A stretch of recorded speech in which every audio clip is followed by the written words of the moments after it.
I'm gonna get into a story. It really hurts my feelings because I feel like people don't understand the possibilities in life that can happen, and the opportunities that can be taken away from you as an individual. And I just want to let everybody know that I just want to tell you my story. So today is actually May 30th. It's 12:43, and exactly 8 years ago, my life changed for the worst. I I was in a motorcycle accident that ended up taking my life. I broke my neck. I broke C3, C4, C5, C6, and C7. All in my neck. All them vertebrae were broken. They were on my spinal cord. I broke every single one of my ribs. You got 28 ribs, and I broke them all. I punctured my left lung. I collapsed my right lung. I lacerated my liver. I was put into the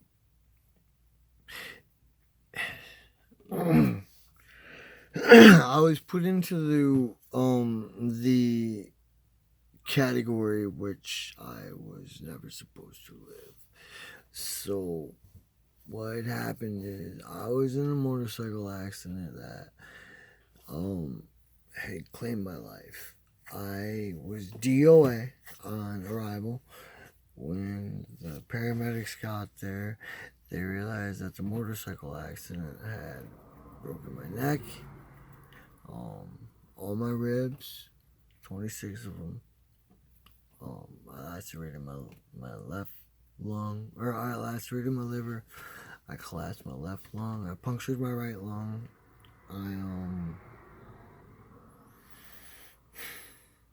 I was dead. And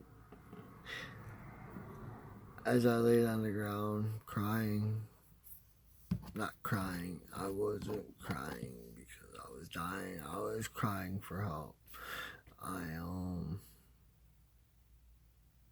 I called for my mom. I told anybody that could hear me. I was crying. I said, Emma Goyette, 9618 Denton Ave, Hudson, Florida 34667. Emma Goyette. Hudson, Florida 34667. 9618 Denton Ave.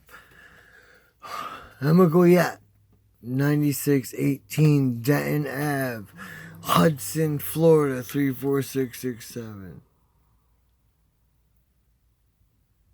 And then I remember I said I can't breathe. When I couldn't breathe, it was because my motorcycle was laying on top of me, crushing me after I broke all my ribs. I don't remember much of the initial accident. All I know is it happened so fast that I didn't have time to react, and I died on the scene. When the EMTs showed up, they couldn't give me CPR because I broke all my ribs and I was broken. The motorcycle, okay, so I'm riding, right? The motorcycle went down and I got caught under it and it landed on top of me, breaking all my ribs.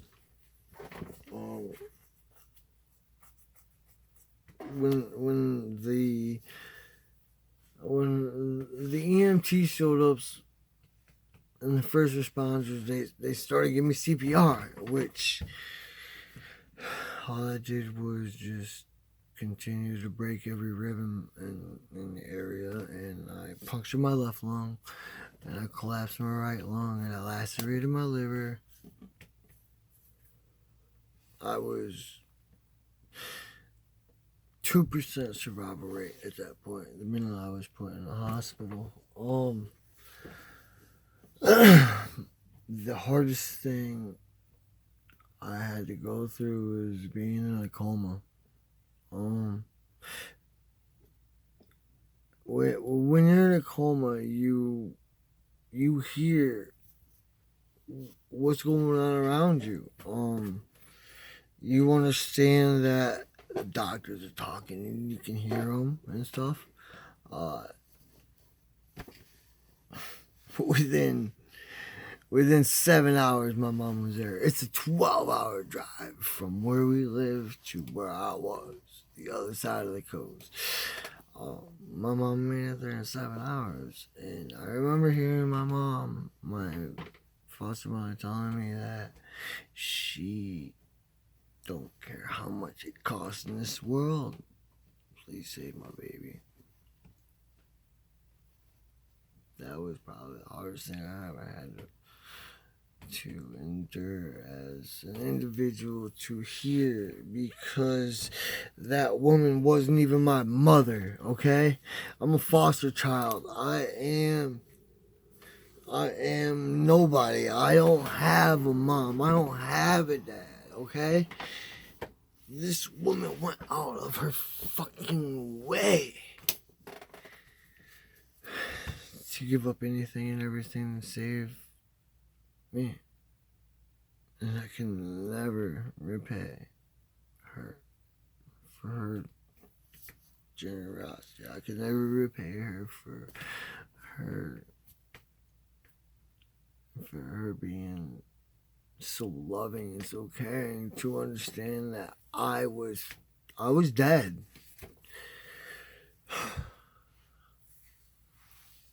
I want to give everybody that has ever gone through a terrible motor vehicle accident, that has recovered, I want to give you 100% props, because I was clinically dead. The doctors, when I woke up from my coma 28 days later, I said I would never walk again. I was never gonna be able to,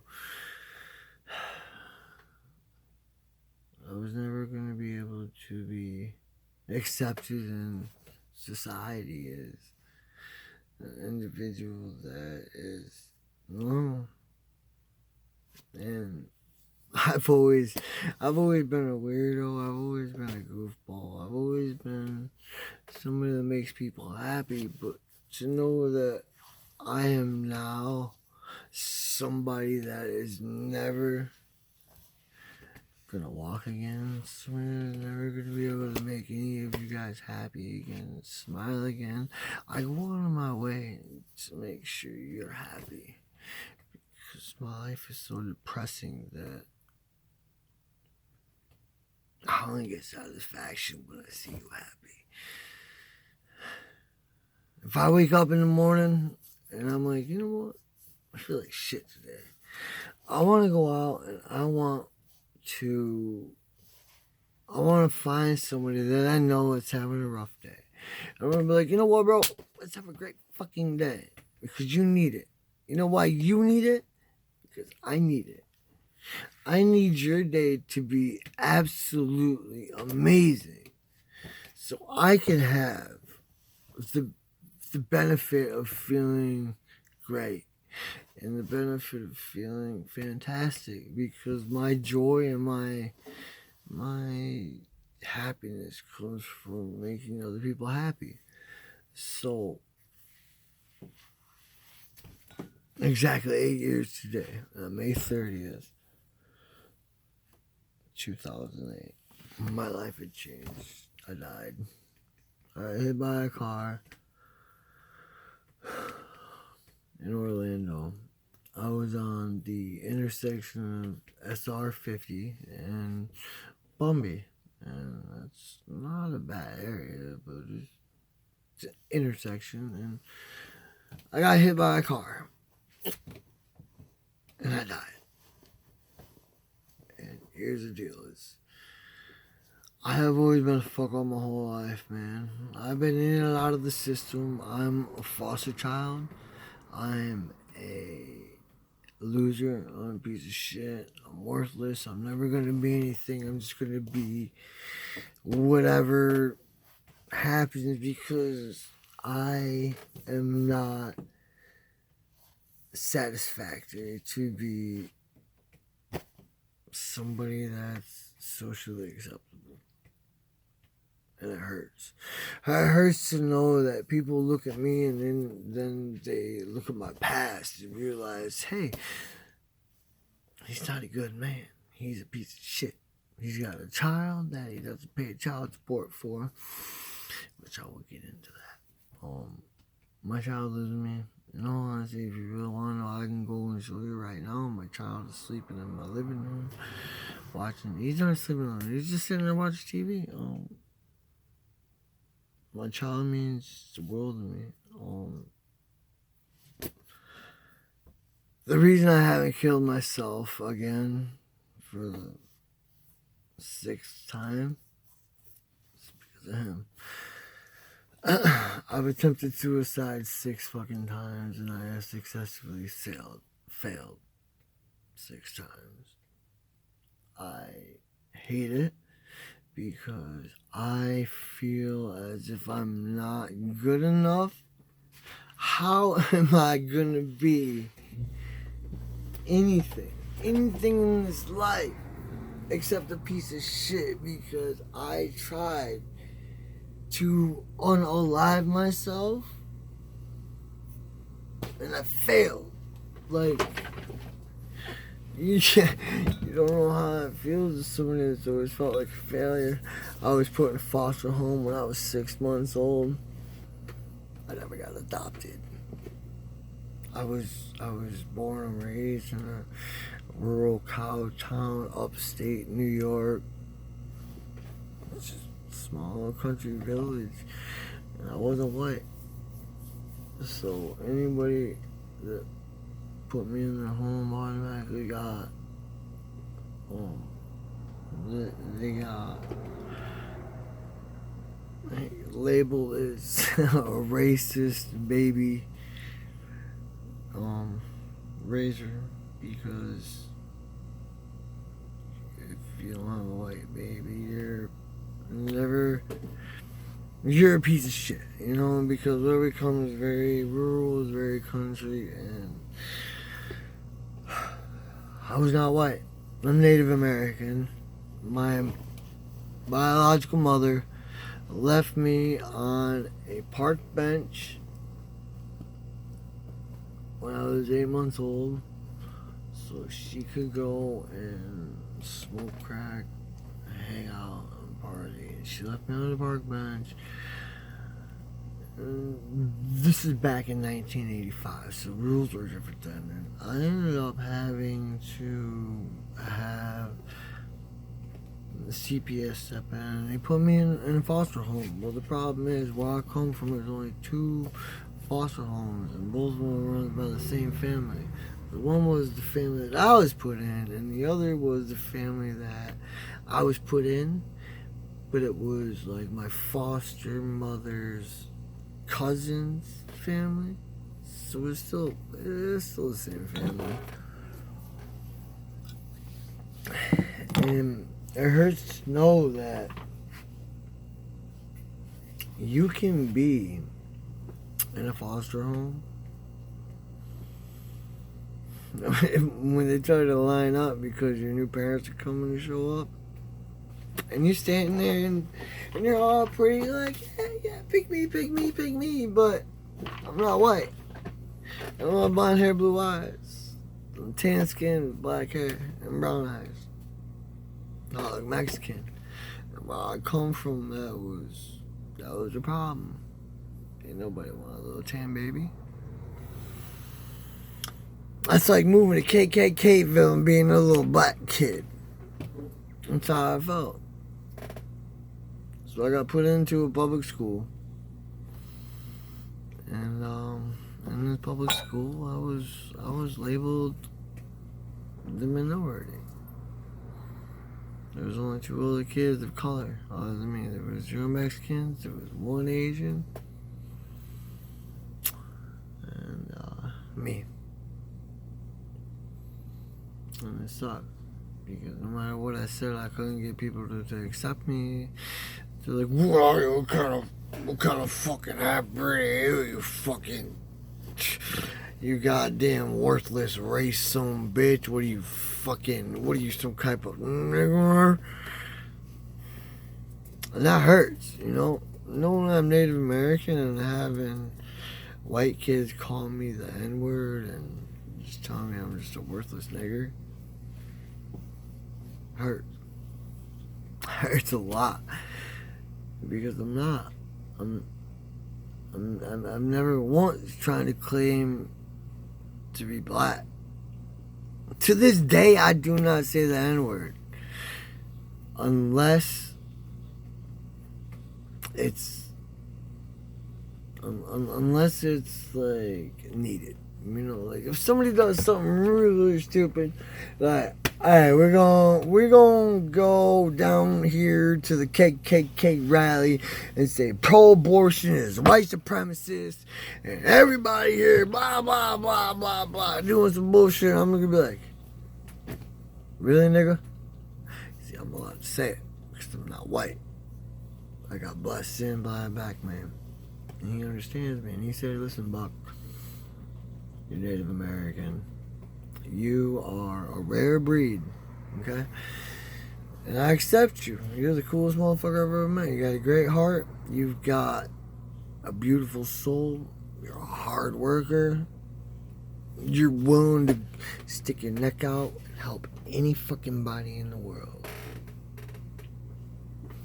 But nobody else knows that. And that hurts, you know? So, my life has always been a problem. My life has always been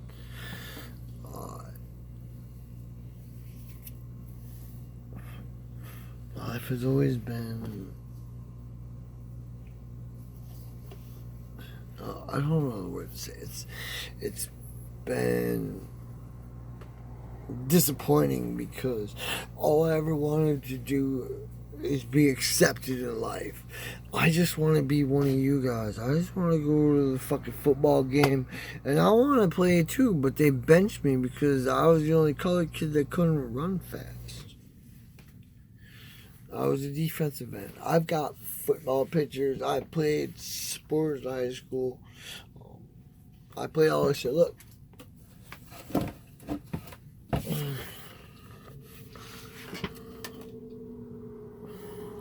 Yeah. I love sports, man. And that was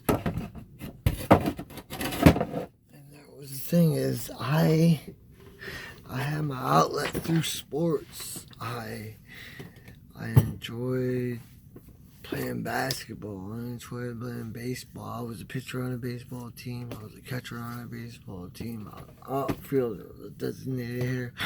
I sucked. But my coach gave me a fucking chance because he knew I was left-handed and he knew I could throw a wicked curveball. It might have been a 76-mile-an-hour curveball, but you know what? No, a lot of people can hit off a left-handed curve pitcher. And yeah, so I've had a lot of good opportunities in life. I had a lot of great people growing up who accepted me, and my coach was the most anti-racist motherfucker in the world. He's like, listen, this little Indian boy, he got some potential. He got some skill. And I will never forget Coach Sears. You know, and his son Sam was the baddest of the bad. Like, Sam Sears was the fastest, the hardest hitting. He was the best wrestler. He was the quickest point guard. He was everything you wanted in an athlete. And I was nowhere near that.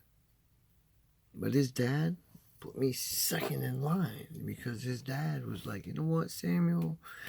You could throw 87-mile fastball. But your right hand and everybody's just banging all bombs. And we're like, you know what? We're gonna put this little George kid in the lineup. See how he does. I would have 7 strikeouts per game minimum because I'm left-handed and I had that natural curve, and it made me feel good to know that just because of my skin tone, my color, my creed, my origin, my race, even my coach knew I was a foster child that never got adopted. My coach was the most realist. Coach Sears was the most realist individual you would ever meet.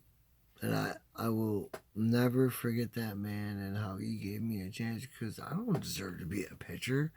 I really don't. Because that man right there is just like, you know what? Got a little colored kid. He's 75 pounds. He can't do shit. But you know what? He put me on the mound, and I threw a fucking 76-mile-an-hour curveball, and I struck 5 people out in a row. And that man seen potential, and he didn't use me because he needed speed. If he wanted speed and he wanted fucking like strikes and K's on the fucking scoreboard, he would pull in his son.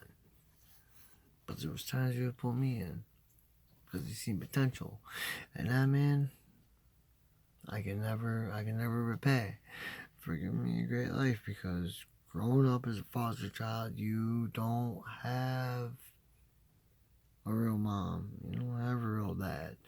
You don't have anybody in life was there for you. You know how many times I've gone to baseball games and there's nobody there for me? How many times I've gone to a football game and I'd get a fumble, or I recover a fumble, or I'd run a touchdown, and I'm in the end zone celebrating, and my teammates come up and give me a big hug, and I'm looking around, everybody's cheering, but I don't have a mom and dad in the stands, and just made me realize that, this is probably how life's gonna go. I'm never gonna be good enough for nobody. So I've always tried to do my best in life. When I turned 15, I got in a huge fight. Explicit language about to come up. This kid called me a nigger. That struck a nerve, man. Like, who are you? Why would you say that? Do you even know me? He got beat up by half the football team and the other half of the baseball team for calling me a fucking nigger. Why? Because it was uncalled for. I'm not black. I'm Native American. I'm redskin. I'm redbone. I am indigenous as it gets. And my school knew it, and my people knew it, and the people that stood up for me, I could never thank enough, because I'm glad that they're accepting, because I'm just an individual. I'm just a person, and they took me in, and it feels good to be accepted, because when you're singled out, when you're in a school of 1,000 people and you're the only kid of color, meaning I'm not white, like, I'm not Spanish. Everybody's like, hey, if I thought you was stupid fucking Mexican, or hey, you fucking cartoon, you fucking pendejo. Everybody's talking to me in Spanish. So I don't know what goddamn fucking Spanish, dude. Like, it just sucks, man. So I've been dealing with being bullied 90% of my life, and it hurts. Another thing is, I cannot get over the fact that I'm never going to be good enough to fulfill the shoes of anybody else. Like, I want to do my own thing. I want to be accepted. But nobody wants to accept somebody that's like me. So basically, I got to be the voice of the unspoken individuals that are unheard of, you know, like the people that don't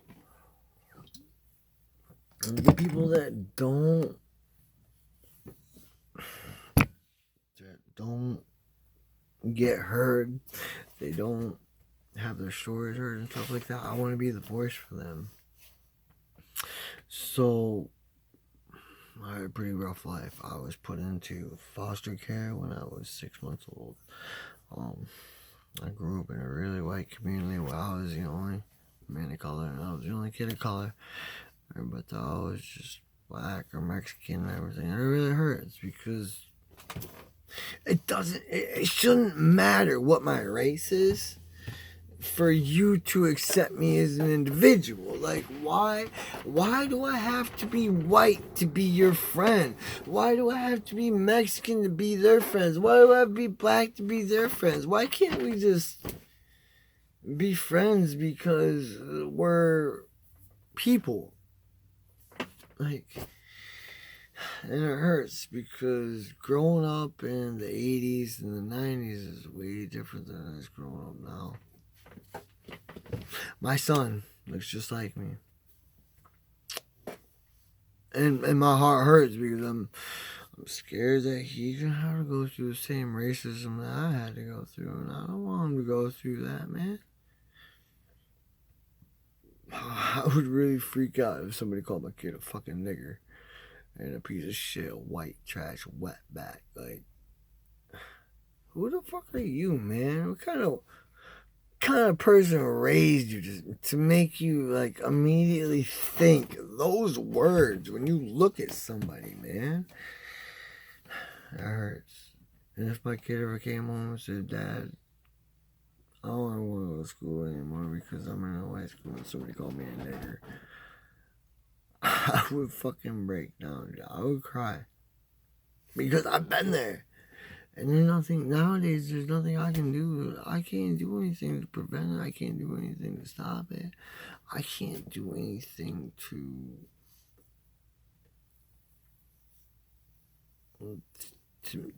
make it good. I can't do anything, man. I'm only one man. It just happens to be I'm a man of color in a white town. And I'm not yee. I'm not yeehaw. I'm not a cowboy.